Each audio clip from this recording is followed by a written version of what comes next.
মাতৃদিবসের ছোট্ট উদযাপনের মাঝেই আজ হঠাৎ বুঝলাম, জানো তো, জীবনে আনন্দ আর বিপদ কখন কোন দরজায় দাঁড়িয়ে থাকে কেউ জানে না। একটা ছোট্ট অসাবধানতা থেকে আজ বড় দুর্ঘটনা ঘটে যেতে পারত। কিন্তু আজকের দিনটা একদম আবেগ, ভালোবাসা আর ভয় তিনটেই একসাথে অনুভব করলাম। আজকের ব্লগটা আমি আমার মণ্ডপের মানে আমার বাড়ির ঠিক সামনের ছাদ বাগান থেকে শুরু করলাম।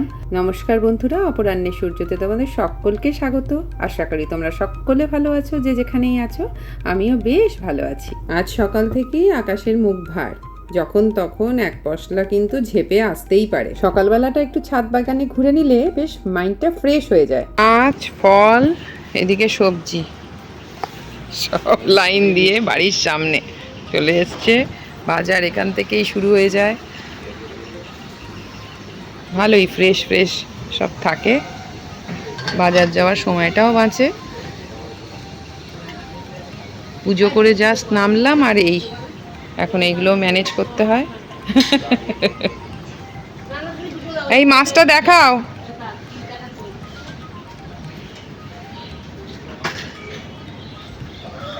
একটা নেব কিন্তু ভেটকি।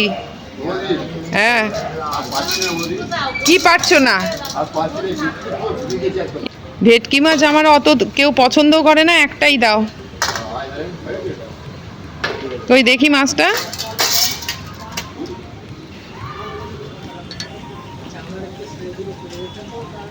এই ওকে 50 টাকা দিয়ে দাও না, তুমি দিয়ে দাও, আমি তোমাকে দিয়ে দিচ্ছি।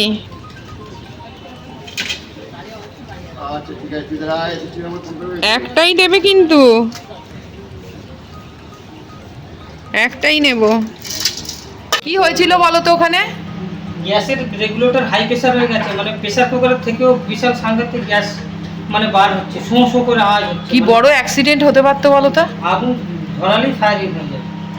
বাপরে বাপ, তুমি কাছাকাছি ছিলে বলে তাই ভগবান বাঁচিয়েছে। দুটো সিলিন্ডার চেঞ্জ করেছি, দুটোতেই এরকম। আমি আজ পর্যন্ত এরকম কোনোদিন ফেস করিনি। বিশাল একটা অ্যাক্সিডেন্ট থেকে আজকে বাঁচলাম। বাজার হয়ে যাওয়ার পর গ্যাসে এসে যখন মাছের ঝোল বসিয়ে দিয়ে গেছিলাম, মাছের ঝোলটার কড়াইটার তলায় গিয়ে এসে দেখছি গ্যাস নিভে গেছে। তার মানে গ্যাস ফুরিয়ে গেছে। ও বাবা, গ্যাস চেঞ্জ করছি, দুটো সিলিন্ডার। একটা সিলিন্ডার যখন ট্রাই করলাম, আমার দুটো সিলিন্ডার ছিল, দুটো বই থেকে দুটো সিলিন্ডার আর কি। যখন দুটোই ট্রাই করলাম, দুটোর থেকেই একটা ভঁ করে একটা আওয়াজ হচ্ছে। যতবার আমি মানে সিলিন্ডারটা রেগুলেটরটা লাগাচ্ছি ততবার বিকট আওয়াজ। সেতে তো ভয়ে আর কি বন্ধ করে দিলাম তখনকার মতো।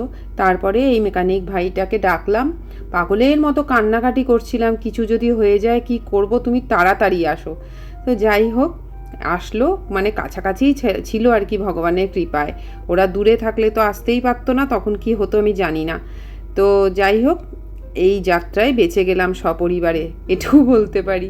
এই ভিডিওগুলো যখন রিকো হচ্ছে ওই 6-7 মাসের, এখন তো রিকোর 11 মাস হয়ে গেল, 1 বছর হতে চললো। ভিডিওটা যাতে হারিয়ে না যায় তাই এই ব্লগে অ্যাটাচ করে রাখলাম। বল, happy mother's day, happy grandmother's day. পৃথিবীর সব মাদের জন্য শুভ কামনা। হাম্বা হাম্বা রাম্বা রাম্বা কাম্বা কাম্বা, তুম্বা তুম্বা তুম্বা তুম্বা। আর সন্তানেরা যেন মাদের কখনো কষ্ট না দেয়, সব মাদের ক্ষেত্রে এই বিষটাই করলাম। এই তুই কি করতে দিলে? ও আর পারছে না। আজকে ও সন্তান বিয়ে করবে না, সন্তান এই যে আমি আমার মাকে খাওয়াই। এই দাঁড়া,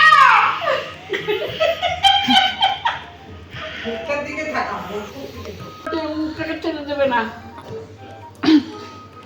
মুখটা চেতে দেবে না তো।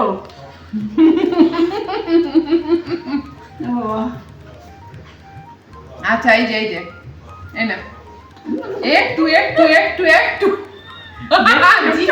ওকে তো দেওয়া যাবে না, ও তো ক্রিম খেতে পারে না। হয়েছে, কিছু নেই আমার হাতে, কিছু নেই।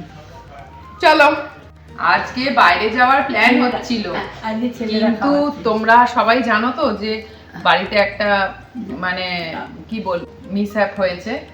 তো সেই জন্য মন টন সবারই খারাপ।